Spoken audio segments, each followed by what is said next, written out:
The worst horror movie I ever saw was fucking great. Hello and welcome to This May Hurt a Bit. My name is James Strayer and this is John C. Myers. And we're a horror franchise podcast discussing each film in horror franchises. And today we are talking about Warlock from 1989. It has probably been since 1989 that I have seen this movie, or maybe early 90s or so, because I do remember watching this on VHS at my friend Andy's house one summer afternoon when we were probably like 14 or something like that. And I had not watched it since. Yeah, this was a gateway horror movie for me. Yeah. Like I had seen bits of other, horror stuff, but I remember staying over at a friend's house, watching this with him and his dad. Nice. And I was probably like 12 or something like that. So, yeah.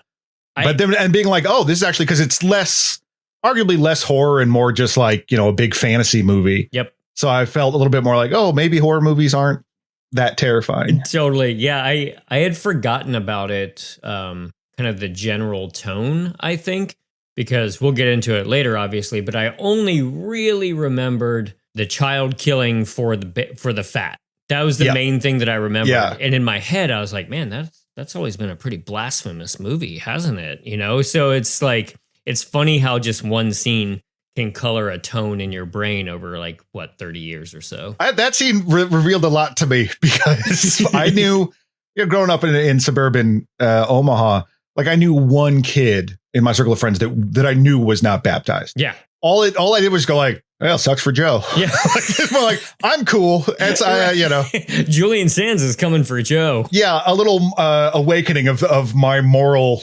crappiness. Yeah. It's like, sounds like your problem. I'm covered. Yeah. But yeah, like you said, I was kind of surprised at I'm not going to call this a YA horror movie at all, but it leans a little bit in that direction sometime with being just graphically violent enough for it not to be. But it is it's a tad more of a fantasy, but because it gets into like God and the devil and that kind of stuff, which goes a little bit fantasy sometimes, depending on how you spin it. Tonally, it feels that way as well. The kind of high adventure, because like the soundtrack is ever present. Yeah. The soundtrack by Jerry Goldsmith, who did The Omen, among other things. Mm-hmm. This one very synth heavy, but it's there. So it feels much more like a rollicking adventure rather than something you're supposed to be like deeply afraid of. Right. And also the whole crux of this is two people going on an adventure to discover an item. They're on their own, D&D quest or whatever to find this book. I just remember thinking when they have to go to Boston, I just remember thinking like, oh, it's not a globe-trotting adventure, but it is like, we're going places in this movie. They're putting in miles. Right. So it does feel like more of an adventure movie with some, popped out eyeballs in it. Sure. You're going to get some eyeballs. Right. But yeah, directed by Stephen Miner and written by returning champion David Twohy. Returning champions both. Steve Miner from the Friday the 13th franchise, directed a couple of those. And then, David Twohy, who wrote Critters 2, The Main Course, and eventually went on to write Waterworld and The Fugitive. And Pitch Black. A lot of the Riddick stuff. Those are fun. I forgot he wrote The Fugitive. I've been kind of meaning to rewatch that lately for some reason. I went through a 90s action movie phase last year, and I kept meaning to get around to that one. That's one of the, I watched it so much when it came out, or like that era. It was on TV all the time. I should revisit it. Yeah. For the Twohy of it all, of course.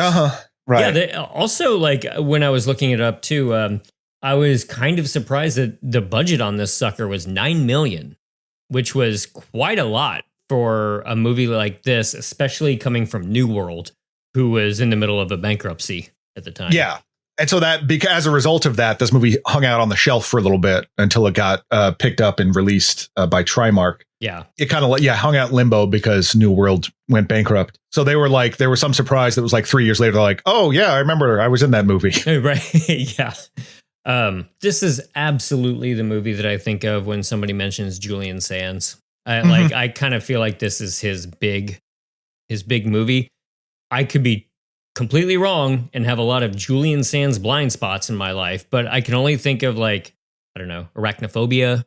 There was something else I remember him from, but this is probably his biggest, most popular. Yeah, I mean he's had a wide, prolific career starting in the 80s. But yeah, like Arachnophobia was a big one for me. He was in Vibes with Cyndi Lauper and Jeff Goldblum. Right. Naked Lunch. Naked Lunch. Gothic, which will Ken Russell's Gothic, which we'll talk about a little bit later because there's some relation to this. Yeah, just a bunch of stuff. Yeah. But yeah, this is always what I think of as well, though. I had completely forgotten that Richard E. Grant was in this too. Yes. So when he showed up, I got a big old kick out of that, pumping my fists and everything. I know he's been in far more than this, but he'll always be the love interest in LA Story.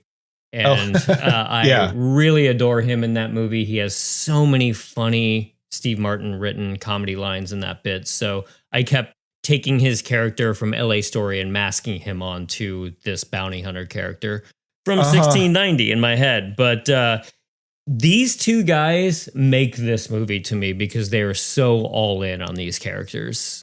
Yeah, they're great. And I think part of the draw for me at that age when I saw it for the first time is that basically Richard E. Grant in this movie is Simon Belmont. He's a witch hunter with a whip and, furs. But they are into it. Initially, it was cast. They wanted to do it the other way because they had pitched it to Julian Sands, and Julian Sands was like, "I don't want to do this. Like this." He thought it was going to be more of a slasher thing, so he's like, I didn't even read the script for a while. So they approached Richard E. Grant, but by the time Julian Sands he'd read it, and been like, "Oh, okay, I'm on board." So then they're like, "Okay, well, why don't we make you the Warlock and Richard E. Grant Red Fern?" Initially, it was going to be the other way, but I just can't see switch that. it. I think it works so much better this way. Julian Sands maybe perhaps more classically handsome and sort of blonde blue eyes, that making that the villain is a little bit more like sexy and interesting. Yeah. And, kind of devilish in a lot of mythology, So, man, I again had forgotten that this movie starts in 1690. So all I really remembered from childhood was Julian Sands flying around and that one scene as mentioned before. So this was, I don't want to say this is a first time watch, but it jogged a lot of memories going through it, So when we start in 1690, I was like, oh yeah. Okay. So this is an old timey one, but Stephen Miner had a good point. He says, well, I got to cast British actors because this was, the new world. This was like the pilgrims coming over from Britain. So they've still got their accents. I was like, great, get that gravitas in there too. The Boston accent hadn't been cultivated yet. Right. God, could you imagine Julian Sands with a Boston accent? Like, oh man. Like they hadn't perfected racism yet. Right, so there you go. Yeah. Apologies to all of our Boston listeners. None. Go to hell, Boston. So yeah, we start in 1690 and it looks like Julian Sands is getting strapped into this like funny torture device we've got going here, or he's already strapped to it, which grabs his thumbs and his two big toes, which I know is a real thing, but it still looks so goofy when it looks extremely goofy. Yeah. And it also like lends one to think like, oh, could he cast magic with his feet? Is it purposely to dispel his somatic spell components is what I'm exactly. saying, like, he's doing Doctor Strange type shit with his toes. Right. But yeah, he's been caught for some reason. We don't know why. And just as he is about to get kind of like sentenced to death or something, a vortex comes and takes him off somewhere and also lifts up Richard E. Grant, who is, I just kept referring to him as his first name because I thought it was funny, Giles. Yeah. And his last name is something more like Redfern. Redfern, yeah. Giles Redfern. So sucks up both of them. I don't know who made that happen. I guess it was Satan himself. Yeah, it's a little unclear if like there was just like a storm brewing, and while they were distracted by the storm, he was able to get out and then cast a spell. But it does make it, when he's talking to Zamian later, that it does make it sound like Zamian kind of flung him through time and space. Oh, that's true. Yeah. Richard Grant, Redfern just hopped along for the ride. He leaped into the vortex as it was happening. Julian Sands ends up in a couple's house. I thought it was a couple at first. That's how I took it. But they just kind of like look at him like he's this drunk guy who walked into their home at night. Yeah, it's very funny because he goes flying through the window. Yeah. As it cuts to modern day, which that is, by the way, that is a little filmmaking tip. If you're doing a little fantasy thing, transport it to modern day, because then you can get a little bit of that flavor and then save budgets on sets and stuff like that for the rest of the movie. I mean, it's in a lot of ways, this movie's very Terminator-like. In that way, and a man and a woman on a road trip. Right. Type of thing. And an unstoppable killing force. Like the wind is picking up around the Santa Ana winds are picking up around downtown LA, and you get a radio clicks on and gives you some exposition about these horrible winds. They've apparently knocked out the phone lines. Julien Sands goes crashing through this window, and it's a couple of roommates. They're like, "Oh, this seems bad. Well, we can't call the cops because the lines are down." Yeah. Well, let's just put them in your room. I mean, kindness, I guess. Can we all have a little bit more of that lately? It doesn't pay. It does not pay.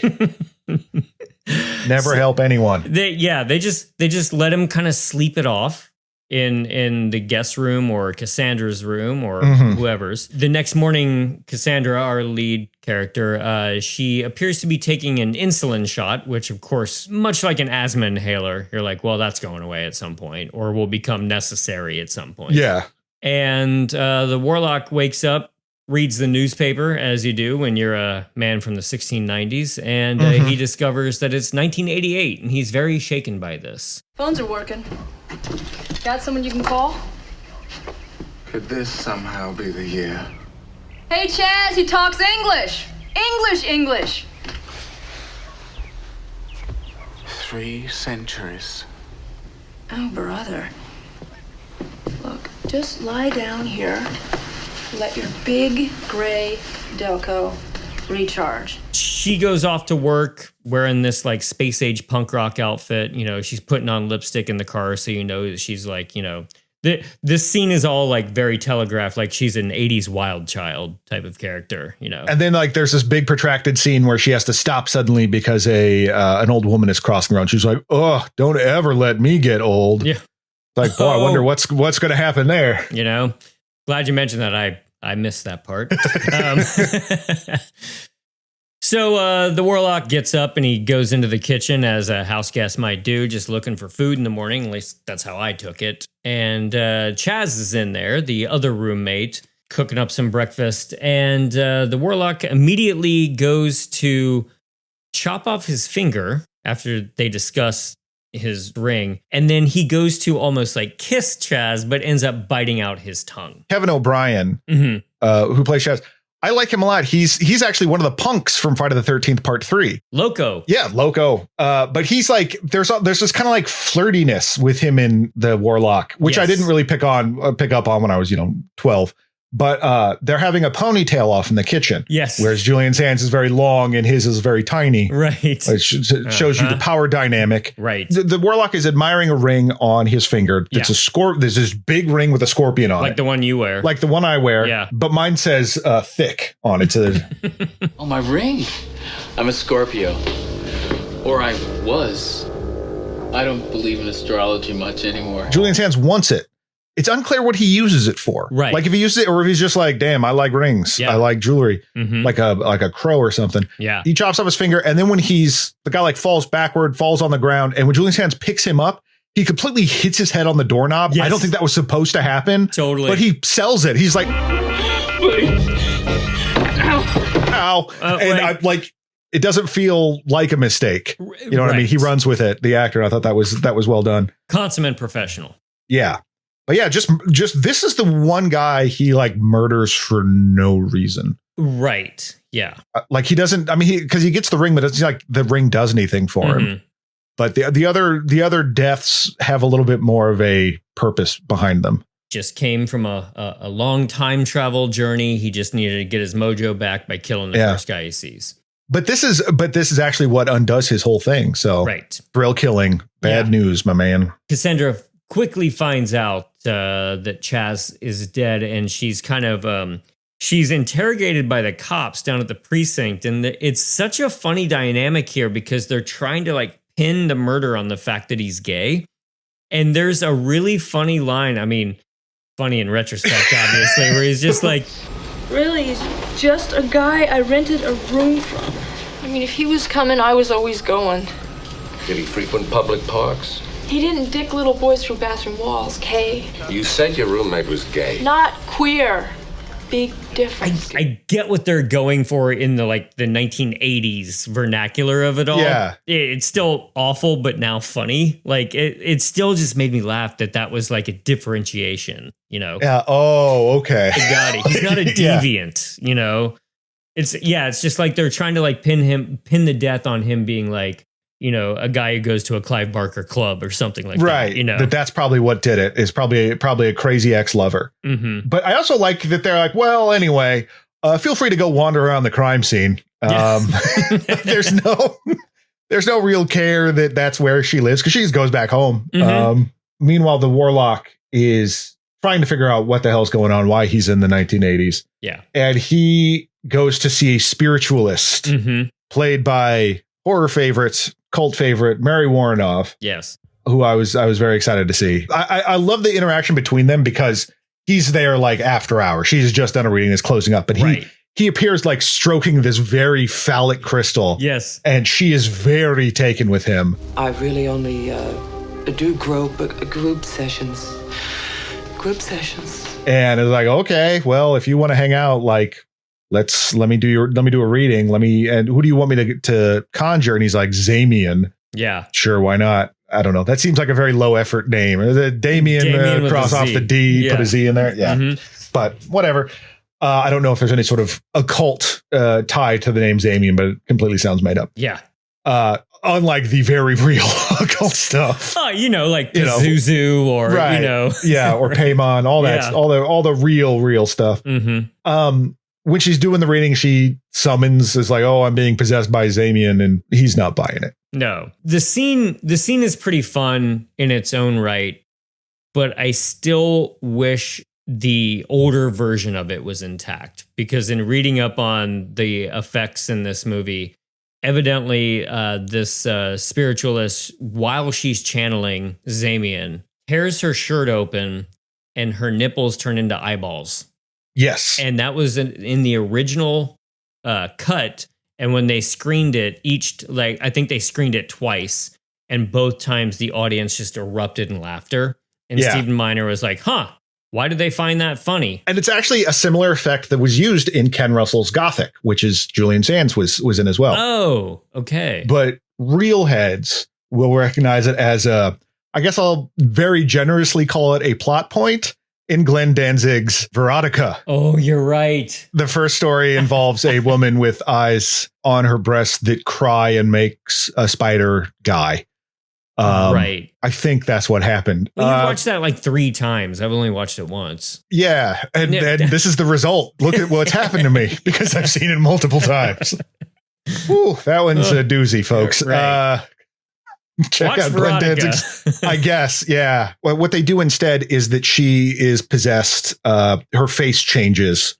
Yeah. Become a little bit more demonic. And I really love this, how Zamian's like, hey, I brought you back here to restore that which was thirded, which is a very odd phrase, but yeah, like his Bible, the Grand Grimoire, has been split into 3, but I guess it's only now in 1988 he knows where they all are. Mm-hmm. And is like, so I brought you here to take care of it. And then I love that Julian Sands is like, okay, what's in it for me? My efforts. How might they be rewarded? Service to Satan is reward. For others, surely. But for that most cunning witch who steals back your Bible, the book that can thwart creation itself, what for him?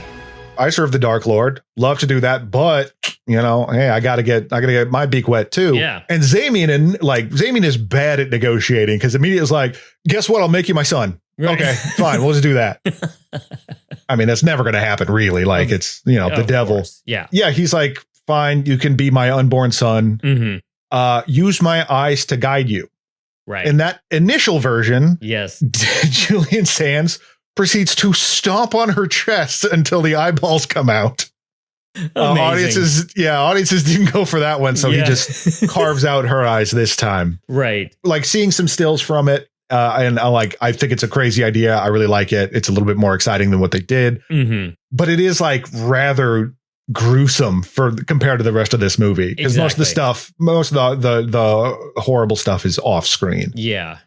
This is by far the most kind of violent and definitely like personally violent bit. This is your best bit of gore, especially when you see the eyeballs in the next couple of scenes or so. Yeah, because he presents them, which is, I mean, a slow way to track someone. But I guess if you're from the 1600s, you're not as concerned about time and efficiency. Of course. You're like, I just before the harvest comes in, that's when I got to take care of something. Yes. But I mean, I would still love to see those effects, but alas, we're left with this pretty serviceable bit. Back at Cassandra's house, this is when Richard Grant arrives. He makes his grand entrance, and yes, he is still in his furs from the 1690s and his Simon Belmont costume. He ends up like kind of just jumping in and just kind of manhandling Cassandra, so it's a little uncomfortable at first. But he's, searching for the Warlock and ends up finding like ashes and pieces of bone, and like he just starts putting together that the Warlock must be near, starting with her house. Yeah, which I don't understand how he got there in the first place. Right. That's not really explained because like when he's there, he builds the device to track the Warlock. So how did Witch compass. Yeah.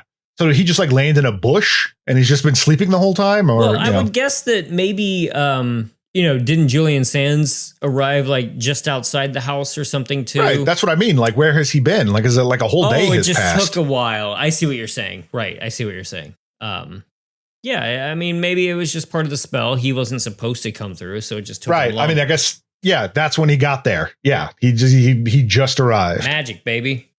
He puts together this like witch compass thing, and this is one of the elements of the movie that I really do like. It's kind of corny each time they do it, but he makes these little devices that are magical and like occult and folkloric looking, and it totally works for me. It's pretty goofy. Well, that's the thing that drew me to this initially was that the magic with intention. Sure. That like it's not just I can cast fireballs, as we learn later. Like Julien Sands has to do certain things to get his spells to work. Yeah. He's constructing this using a small amount of blood from broken glass.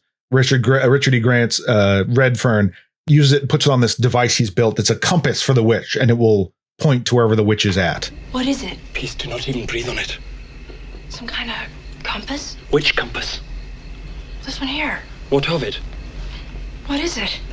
As I say, 'tis a witch compass. The Warlock is magical, but I never get the impression that Red Fern is a magical being. He's more of like an occultist type of character, but I don't think that he has any sort of like magical powers for lack of he's just got the know-how. He runs outside eventually.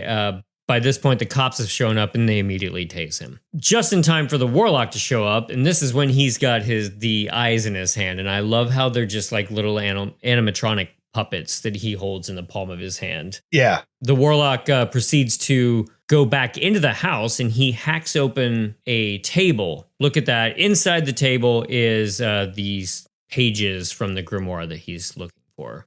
Fine. Yeah. Like, I guess that's I don't know why, but they dropped him. Yeah, they don't explain that like, oh, turns out that's why I put you where it was, because that's where the grimoire was.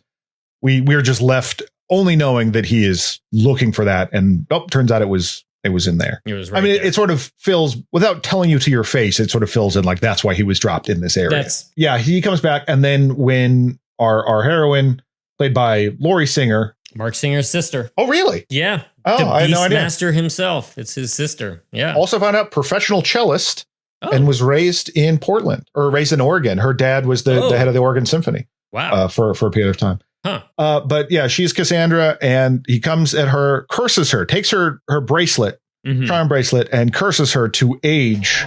Tout, thrown about your callow life in dismay. Rentum osculum tormentum. A decade twice over a day. 20 years a day. Yeah. Yeah. Which apparently, as we find out later, happens once a day. It's not like you progressively get older throughout the day. It is just bam. Now you're 20 years older. Right. Apparently, she did not enjoy the makeup for. And this was a contention between her and the makeup artist, Carl Fullerton. He had all these prosthetics he wanted to do. And when she turns 40, she's like, I'm not wearing any of those. Yeah. So he had to like just try to do some shading and stuff like, so it's not. And then when she gets even older, it's like, well, I only want to wear so much. I don't want to get to. So that was apparently a struggle, which is unfortunate. Yeah. So because that makeup isn't great. Not great. So yeah, if you're watching it and you're like, ugh, makeup. Come on. Well, they had other plans, and she wasn't too keen on it. Which you would think, like, I don't know, you go through makeup tests in pre-production for stuff like this. And that's the thing. Like, she had approved him previously and then changed her mind. And I found no information about why. I never saw anything that was her side of the story being like, turns out I had a skin condition. They were affected. I was allergic to that. Turns out, like, I felt very claustrophobic in it. I didn't like. Mm-hmm. All you get is someone going like, she's difficult. And then, that's the thing, especially in that era. Like, anytime they say an actress is difficult, I'm like, well, she may well have had extremely good reason to be difficult in those moments. But I'm not saying she is or she isn't. I'm just saying I don't know. Like, all I have is that to go off of. For sure. Yeah. But yeah, there was like, it's weird. Like, I saw a few different behind the scenes things and interviews that never featured her. Mm-hmm. It was always just Richard E. Grant and other people and Julien Sands and the director and whatever. Yeah. So she's now cursed to age. And so being the narcissist that she is, she's like, well, this sucks, and springs Redfern from prison. She's like, okay, this guy, what you were saying isn't insane. There is a wizard, a warlock. Yeah. Help me get him and save me from being a hideous 40-year-old. Yeah. Horrible. Which, I mean, of course, like, being more of that age and knowing people that age, I'm just like, man, perimenopause just smacking into you like a truck. Sure. Like, because she's generally gets along fine, other than just being like, oh, I'm a little old. Yeah. But you just think of like the sweats she would be having and just the crazy hormonal nonsense. Certainly. Yeah. It is kind of a funny choice to put your lead actress in old age makeup for a good third half of the movie or her screen time. But it's a choice. And that, I mean, and that could be some of it too, where it's like, I'm a star. You can't cover this up. Yeah. I don't know. It's odd that they didn't go all out with it. Mm-hmm. Then we get to the scene that we briefly discussed earlier. The standout scene for me when I was a kid, that the Warlock approaches this little kid playing a football game on a playground and proceeds to get very excited when he finds out that the boy's father won't let him go to church. I think there's a church choir in the background or something. And he's just like, why aren't you over there? And it's a great establishment of just being like the kids saying like, well, I haven't been baptized. Yeah. And I love how Julien Sands is like, how come you're not there? Church? Yeah, it's Sunday. No witch can set foot on church ground. You're telling me you're a witch? You ain't no witch. Witches are girls. Some are men. He has had this discussion a lot. Yes. Maybe with his dad. Right. Maybe with other people. Right. But he has had to explain that boys can be witches too. And they're called warlocks. Yeah. And it was back in the 80s when it was perfectly normal to go to a playground as a 30-year-old man and make a new friend. And talk about their body fat. So it only got weird when we started talking about whether or not they were baptized. Yes. Because that is a lead into the fact that because the kid's like, well, if you're a witch, where's your broomstick? And I don't need a broomstick to fly. What do you need to fly? Ha ha ha ha ha ha ha. We don't find out till later, a little bit later, but basically he has killed the child and used his fats to create a flying potion. Yeah. Which is like, I mean, it's amazingly brutal. You don't see anything. It's all just cut away, but like you don't see a lot of child murder in these things. But what I find particularly amazing, so they're already like on the run. They're already heading to the next location. Yes. Of where the Grand Grimoire is. They are chasing Julien Sands. Julien Sands is on the road. The way this is put together, it seems like they are right behind him. This is the same day. Mm-hmm. They are in the car. Redfern is salting his whip because warlocks hate salt. When they get to a gas station and they're filling up. You eat coyote around here, huh? That boy over at Trailer Park was killed by one. They do that sometimes. Kyle will come down and drag off a small child. Boy is fairly well chewed up from what's being said, skin taken clean off. This just happened. Yeah. This is a community that gets stuff done. Right. Yeah. They have already been like, okay, clearly it's a coyote. Let's just go kill the first one we see. Yeah. Ain't that America? Hey, no red tape. Let's just get to it. Let's just get it done. Mm-hmm. Yeah. So I was just kind of surprised that like, man, news travels fast. And then they go to the community and they're certainly, they killed a coyote. And then Redfern like accosts the mom. The boy killed. For your loss I grieve. But I have need to ask one thing. Had he been baptized? Who are you? Why are you asking me this? You're a psycho. Get away from me. And they find out, no, he wasn't. That's when Redfern is like, yeah, he's making a flying potion. It's one of those things again that I love about the magic use in this movie, where it's not that the Warlock can just fly.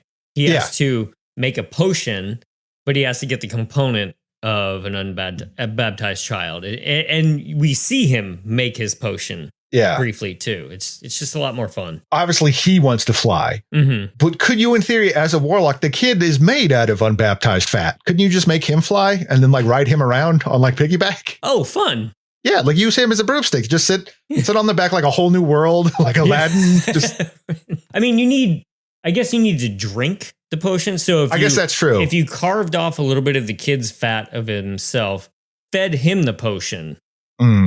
This seems unnecessarily complicated at this point, you know. I think at that point you're better off just drinking your own, just drinking the kid's fat, you know. Yeah. You heard it here first. Yeah. John says just drink the kid's fat. just drink the fat of an unbaptized child. Yeah. It's good for you. Fries cooked in it taste better. It gets you where you need to go. Maha, everybody. Yeah. Right. It'll save you from mitochondrial problems that you might have. The CDC is definitely looking into this. And yeah, we're doing the voice now. It's fine. I don't care. He's a psychopath. Yeah, it's fine. He sucks.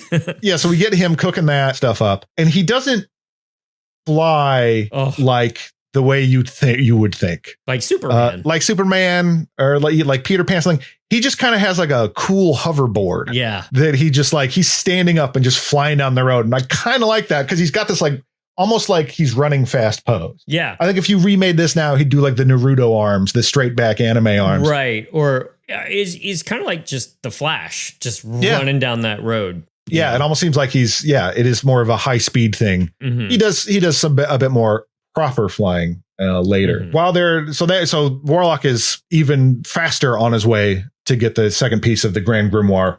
They're in pursuit and they see a witch mark. A hex mark on a barn.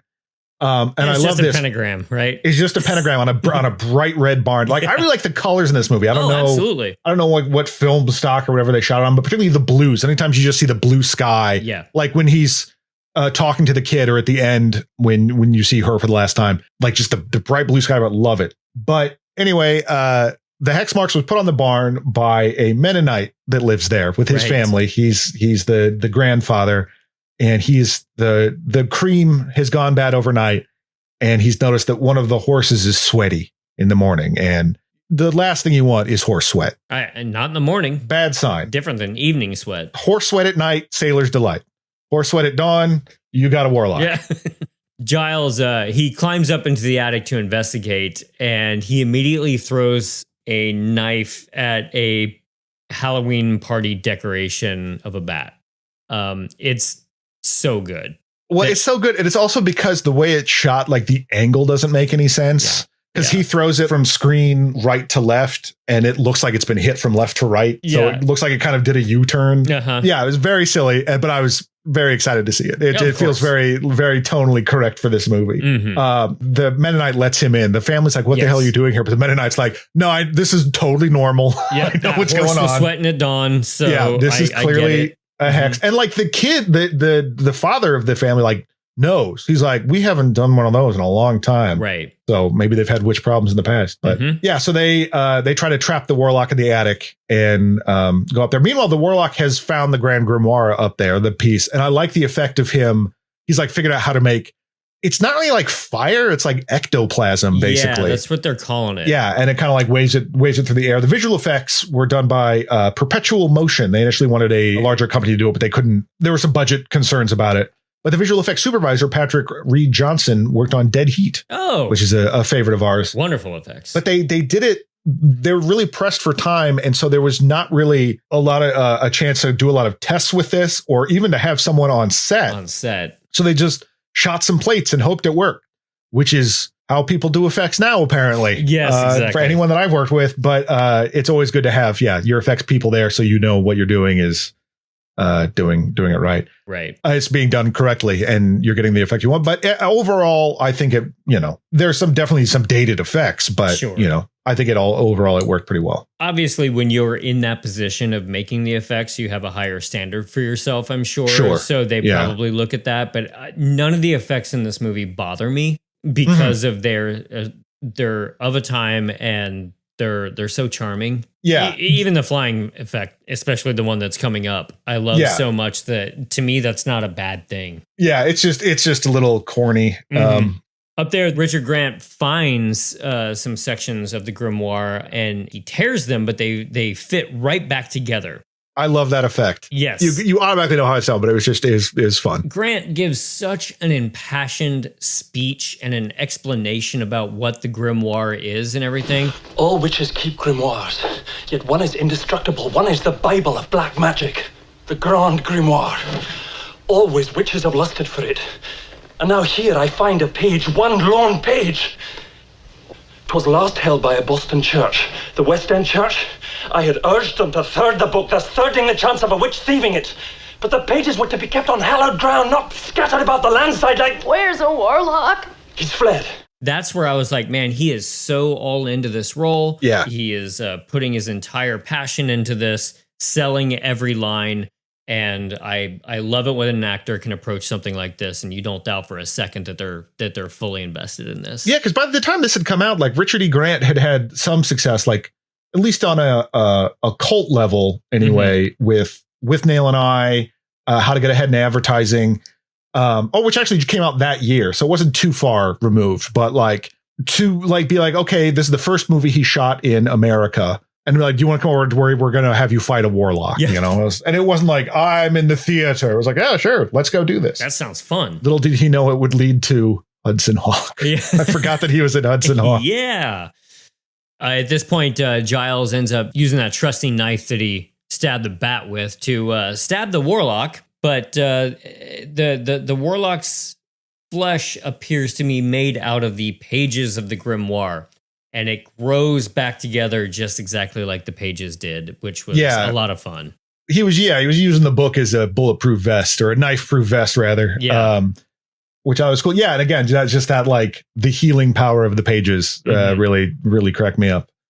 Very much enjoyed that. This starts a really great fight slash like stunt scene where the warlock shoots a fireball at Giles and he falls back outside, and then the warlock comes flying out of the second or third story attic window. And there's an impressive stunt. It's simple, but I really like it, of him falling off the roof of Giles. Yeah, because it looks like it hurts. Right. He emerges from the attic and sees the weather vane and conjures it to attack. He throws it psychically at Richard E. Grant. Yeah.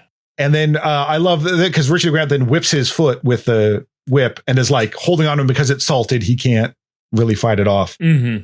And he flies into the open top of the barn. I don't know what you could, the loft of the barn. Right. And this is the effect where we're talking about. It's a little silly because they're waiting for him. And Richard Grant, he's ready to use the weather vane as a javelin.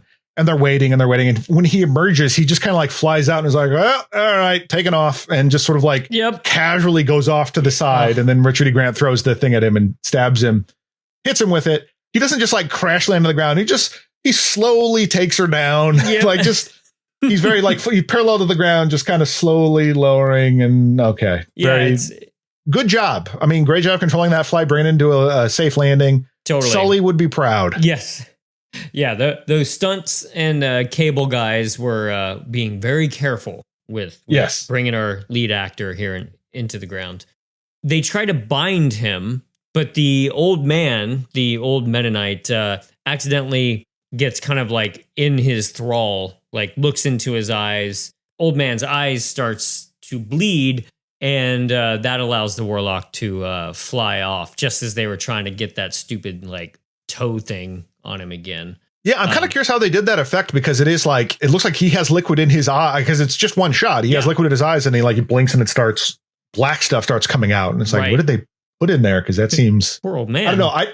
It's kind of funny to think about, that Laurie Singer was like, I don't want to wear these prosthetics. This guy was like, put it in my eye. Put it in my eyes and I'll hold it shut until you call action. Yeah, I'm so happy to have a role. This little bit of magic coming up, I don't know if I needed more explanation or what, but I was just kind of like, what in the what now are they doing? But the Giles needs to kind of recover for a while, so he sends Cassandra out with a hammer, says look for a nail in the train yard, and then look for a footprint of the warlock, and then go ahead and hammer the nail into a footprint. Yes. So that will, affect the Warlock and make him scream and all that kind of thing. Yeah, slow him down. He'll be stopped and in pain, and we can find him easier. Okay, fine. Well, it's a thing that I'm on board with until I think about it, because it's cool magic, and you see him when she does it for the first time because she sees a bare footprint because he's shoeless. Mm-hmm. When you see it happen, he's sitting in a empty boxcar, and he's like, bah! Screaming, and then eventually he fights it by grabbing a piece of wood and holding it against his feet. Oh, yeah. And it's like, well, that's kind of cool. But then you stop and think, wait a minute, would this work if he was just standing up? Sure. Like, is the thing, does he have to be laying down or sitting down for this to work? Because otherwise, there'd be boards underneath him. Right. But she then finds where he has slipped in trying to remove the shackles from himself. He has slipped into a pile of dirt before getting onto the boxcar, and she sees the indent of his head, and that drives the nail in there, and that just gives him an adult-sized bangaroo, I guess. Yeah, a big old headache. Mm-hmm. And she sees him pass out. Like, she hears the yell, and he passes out, and his arm extends out of the boxcar so she can see it, and it's got the bracelet on there. Right. So she hobbles over there to go get it, and then he wakes up and is like, tries to stop her. It just doesn't seem very magical in that moment. But I mean, you realize he's just been hit by, a bunch of nails. True. But it's still like, what? Oh, hey, stop that. And then she drives away, and he just kind of glares at her a bit. Right. But she has recovered the bracelet. I didn't expect her to necessarily like kill the Warlock. Yeah. And, right there. But, it is kind of funny that he's right there. Yeah. But again, she just wants to not age anymore. Yeah. She doesn't care about the rest of it, because she tries to, as soon as she no longer is getting older, she's like, I'm done. Yep. This is dangerous. Take my car. Yes. Get out of here. And a credit card or something. Yeah. She commits credit card fraud right. up and down. And apparently this was very easy to do in the 80s. You take MasterCard? Plenty idea we do. 20th century money. Great shit. Spend as much as you want till you hit your limit. Then you got $50 a whack. They find out that basically the last pages of the grimoire are in Boston. So they're heading that way. Inside the grimoire is the lost name of God. And if you say that backwards, you destroy all of creation. Don't we all know that that's Yahweh? No, it's different. It's, according to this one, it's Tony. Right. Gordo. But he dog. Yeah. So it's like this all of a sudden just kind of shifts, because it's no longer about doing anything for Zamian. Yeah. It's not about like, oh, with this I can conjure up Zamian, and Zamian can do something, and I can be in a thrall. It's like, oh, well, I could just cut out the middleman and destroy God myself. Right. Yeah. Then who's Zamian? This guy. Right. I don't need eye boobs or anything, or boob eyes. I can just do my own thing. But yeah, so they're all heading off to Boston now, and she has the great idea of like, well, look, we got to get to Boston. He convinces her to come along, and she's like, all right, but if we're gonna go, I got to be in charge of this, and we're gonna get there before him. I know a little trick to travel very quickly. Fat. Oh no! Oh. Tries to get Giles Redfern to get on a plane. Yeah, there's a hilarious bit where they're at the airport, and she's like, give me your whip. Yeah. You can't travel with that. Give me your knife. You can't travel with that. They don't really say what they do with it. She's put it in her bag and check it. Right. I don't know. Not vital information. I got what I need to, but finds out eventually that he's traveling with the weather vane. Yeah. And like they're almost on the plane. Yeah. With the weather vane. And she's like, uh-oh. Yeah. Yeah. It's very funny. Yeah. He does say something funny like, you'll take this from my rotting corpse or something like that. So very September 10th. If you think about it, I very much enjoy their back and forth. Yes. The two of them are really great together. She sees him at the airport. She sees the Warlock at the airport. Doesn't tell Giles, though. Right. Yeah. Okay. Because Giles doesn't want to get on the plane. And so she's just like, I don't want to slow this down by letting him know that the Warlock is here. Yeah. So let's get on the plane. Yeah. He's getting a sense that the Warlock is on the plane, but can't seem to find him. So there's a little scene of him looking around for it. Turns out the Warlock's in the baggage compartment, casting spells, cooking up some oatmeal in a bag or something. Like, I don't know what he's eating or where he found it, but you just see him down there cooking up a bag and then eating some goop out of it. Mm-hmm. Unless that's just more like, I saved some fat kid fat for the road. Oh, that could be like he needs to re-up after a while. Yeah. Like the spell has lasted, 1d4 plus 1 days and he has to go again. Right. Right. Portion it out. Because you're leaving the Midwest. You're going to get less fat kids. There's no fat kids in Boston. I'm sure there's fat kids in Boston. Salute to the fat Boston brethren. They land in Boston. Now it's a race to get to the final piece of it. Mm-hmm.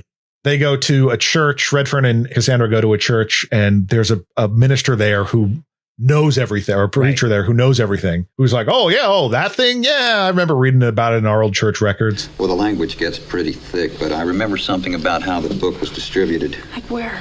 Let's see. One part was placed within the slender hollow of a table used in the taking of communion. Chaz's table. Another part was given to a vicar who had recently founded a ministry west of the Carolinas. Farmhouse in the chest, gotta be. And the third part? Yeah. Well, if I'm reading this correctly, the third part might still be here in Boston. It's in a tomb marked with a hex mark in a cemetery. And they're like, that's great. That's sacred ground. Consecrated Warlocks ground. can't. Warlocks, like Highlanders, can't go on there. The Warlock ends up going to the priest's house and confronting. Like, I was sitting there thinking, like, is this? I got my denominations mixed up because I was like, why is this priest living with a pregnant lady? Right. Like, and I was like, oh, wait, not all priests have to go celibate and that kind of thing. That's just Catholicism as far as I know. Yeah. Yeah. You can be, he's a Protestant of some kind. Right. When there are priests in horror movies, especially religious type horror, I automatically go like, well, where's your collar? Like, aren't you all Catholics? But yes, I forget about Protestants. Yeah, they can wear that too. Actually, when my sister got married, they got married at a Unitarian church, I think it was. Mm-hmm. They just like kind of a non-denominational minister to it. And I was in the wedding party and I'm looking out at the audience and there's a guy in a priest outfit out there. He apparently was one of the other like bridal party, one of their dads. But I was just like waiting for him to like stand up and be like, nice try, but this is how the marriage ceremony really goes down. Right. But that's not what happened, unfortunately. Mm-hmm. But yeah, this guy has a wife. The Warlock finds them and is harassing them and is like, look, I will kill her unborn children. Yeah. And I don't even need them to fly. I will just do it. I just don't want to do it for fun. Yeah. So unless you tell me where they went. So everybody's converging on the graveyard. And they find out that some of the graves are being moved to make way for condos. So it's like... They call it progress. Yeah, somebody saw Poltergeist. And just thought, this is the 80s still, so we're going to keep using this. That was a huge thing in the 80s. Trickle-down economics and moving graves. Moving graves, but not moving the bodies. It's like those AI slop that was like, remember the 80s? Yeah. It's so nice here. And it's people like moving graves. They're looking for graves, and eventually they come across, and I don't know, this worked for me. They come across Giles Redfern's graves. Yes. I can't remember why she deems it necessary to go to. Like, does his grave have a hex signal on it? Yeah, on it. Yeah. They find the hex symbol, and then when she like clears off the dust, gulp. It's just don't look. It's a comedy moment, Yeah. Like, that's very jarring to see your own grave. Mm-hmm. But on the other hand, it's like, you are 300 years in the future, but man. Yeah. Like, what did you think? Did you never expect to die? I get it. It's jarring, but whenever I see my own grave. Yeah, but it also, like, you start thinking about the time travel aspect of it, that it's like, well, then that means that you won, because otherwise you wouldn't have a grave here. That's when things get real timey-wimey, and I get exhausted with that stuff pretty quickly. It's not worth thinking about. It's fine. Right. For this movie in particular, where it's all magic, it's fine. Yes. Yeah. So they end up opening it, and he's like, I do not want to look. Fair enough. Would you look if you had a chance? Like that far away? Like, if it's like, this is going to be just bones and dust. Yeah, sure. Yeah, I would do that. I mean, I probably would anyway. Just be like, ooh, how'd I die? Like, ooh, I look good. Yeah, I look good for 42. What? Wait a minute. Sure enough, the grimoire's in there, and sure enough, the Warlock shows up. Yeah, it's not, the graves have been moved, so it's not on consecrated ground. He does not just show up. The man somersaults through the air and lands gracefully. He has been practicing flying. Wonderful. Because when they're in the attic and he lands, he kind of lands like a little bit clumsily. Like, it's just like he drops and his knees bend. It looks like he's being lowered from a crane, but now he's like, ooh, I'm fleet of foot. Yes. And very nimble. He re-upped his kid fat. Yeah. He's feeling it. He's all drunk on kid fat. Yes. So he somersaults in, and then there's a standoff. He ends up getting all the all the pieces of the book. Yeah. Has thrown Redfern into his own grave. So he's lying on top of his body, which is pretty great. Yeah. I mean, all this stuff, I really enjoy like kind of dark comedy like this, where if like it's funny for the gag, and then when you think about it for half a second, you're like, ugh, that is kind of eerie. That's awful. Like it's well done stuff here. They have a really kind of cool tussle where Redfern takes the Warlock's face and is like jamming it on a consecrated ground, so his face is burning, but then he jams his hand into Redfern's mouth and shoots the protoplasm or whatever into his mouth. Right. Throws her into the water. That was a funny like tossing of her into the well, because he also like tosses her face first, but when it cuts, she's feet first. Oh, but yeah, whatever. But yeah, and she emerges and has, you can see her have an idea and goes back into the water. Meanwhile, he's putting the book back together, and I was like, hey, God, guess what? Guess who knows your name? I know thee! I know your name! I know the word that cannot do all you have wrought! I know thee! She's about to undo all creation when Cassandra hops on his back using her insulin needles. Two of them, fills his veins with salt water, because that's where he tossed her into the bay, some salt water in there, and witches hate salt, and sure enough, he does. Yeah, I think it's just in the kind of magical effect. Salt water like shrivels him up, catches him on fire a little bit. Yeah. And he kind of burns into like dust and bone, and then one of them steps on his skull. Yeah, he burns into is kind of a bloody skeleton. Yeah. And then when Redford like approaches him, the head, I just love the effect of the skull like turning towards him. There's still like fire in the eyes. Yeah. And then he just stomps on the head. You can tell like this is one of those effects that they were just like, well, a good portion of our budget is going to this one. And they pulled it off. I think it looks good. We had to lose the boob eyes, so now it's skull fire. Right. We're doing something cool with eyes in this. Yes. He is like immediately, really just unceremoniously, Redfern thrown back into the past. Yeah. Because they're talking and they're like kind of about to like confess their love for one another, and then boop. Yep. And then what he was going to say gets inscribed on his grave. I may not have seen it very well, but the inscription says, "Till time and times are done." Mm-hmm. I don't know what that means. Time. Well, when time ends and the New York Times stops publishing. Oh, gotcha. Yeah. That's it. He went on to form the New York Times. Yeah, and when people stop subscribing for the sake of playing Wordle. Right. Yes. Yeah. Yeah. And then at the bottom it said "smell you later," but they cut that part. Right. Sorry, I was looking for another like just terrible Times opinion piece. Like, is Trump's fascism bad for Democrats? Yeah. Till Brett Stevens writes another column. Right. Cut to Cassandra with a K burying the grimoire in the salt flats. Yeah. And my first thought was like, it's barely buried. Like, it is like barely buried. Not dug very deep at all. But then I thought to myself, like, oh, I guess he can't even walk into the perimeter of the salt flats. Yeah. But that also just means that some other joker will just find the grimoire. Yeah, it's much more like wind would maybe, unearth it or something. But it also is kind of fits her MO. That's true. Like, that's good enough. Yeah. She seems very much like that's her sort of thing. Mm-hmm. But then she drives away. Warlock has been thwarted. The day has been saved. Right. Movie done. But I would be interested in seeing like Redfern going back in time and, trying to explain stuff and then like immediately being burned as a heretic or something. There you go. They have horseless chariots that you ride in. Burn him. Get in the fire. Yeah, get in the fire, you wacko. Boston is full of nice people now. Burn. Burn. That shall not be. Yeah. That shall not be, kid. All right, let's honor our dead.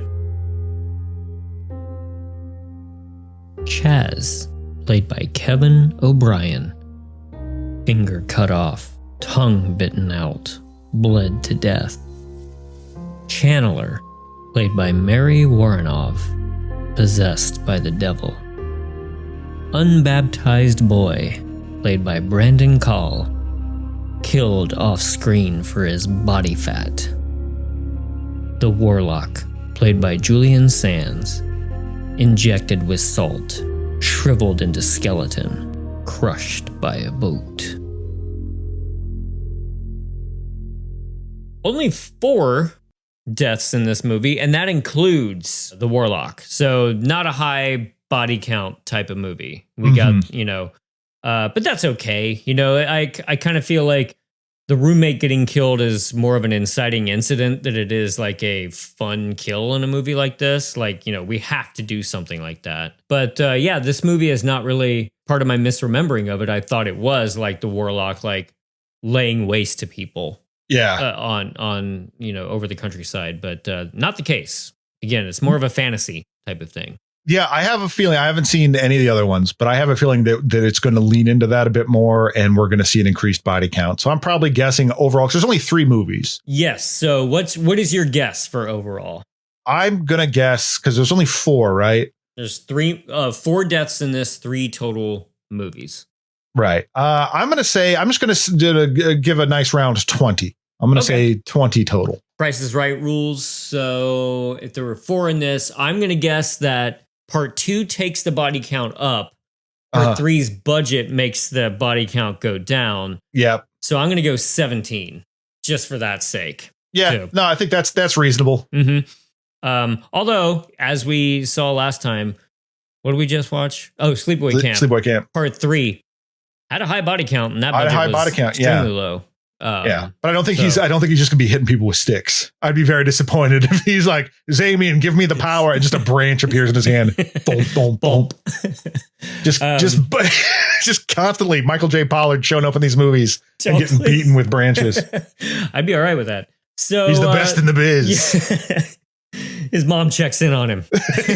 Have you beaten my son with a stick yet? Yeah, I don't know. This was a lot of fun to revisit, I thought.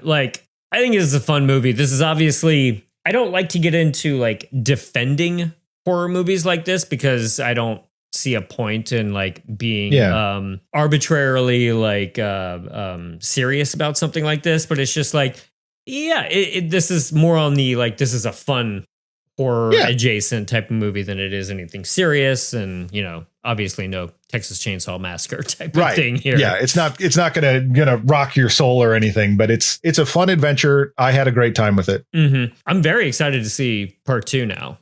Because Anthony Hitchcock, who did Waxworks and Hell on Earth, Hellraiser 3, and he's like, this is our own movie. Don't worry about it. Mm-hmm. We're not even concerned with part 1. So knowing that is a little bit helpful going into it, because it's just going to be it's just still Julian Sands. Because I don't even think his character has a name.